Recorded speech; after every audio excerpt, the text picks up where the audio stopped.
1000 megawatt বা 2000 megawatt যেদিন load shedding হবে আমরা আমার গ্রামে লোডশেডিং আর দেবে না, দেবা গুলশান, বাড়িধারা, বনানী, বড় লোকদের জায়গায়,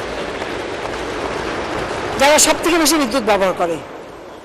বাড়িতে লিফট, বাড়িতে টেলিভিশন, বাড়িতে এয়ার কন্ডিশন, তো তারা একটু 2 ঘন্টা করে দিলে আমার কিন্তু অনেক সাশ্রয় হয়, আমার কৃষকের আর অভাব হবে না।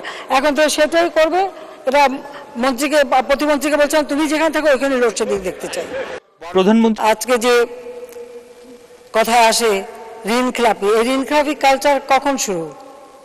ওই জিয়াউর রহমান যখন অবৈধভাবে ক্ষমতা দখল করে ক্ষমতাকে কুক্ষিগত করে, ঠিক সেই থেকেই শুরু, যার ধারাবাহিকতা আমরা দেখেছি এরশাদের আমলে, খালেদা জিয়ার আমলে, এবং সেখান থেকে এখনো পূর্ণ মুক্তি পাওয়া যায়নি।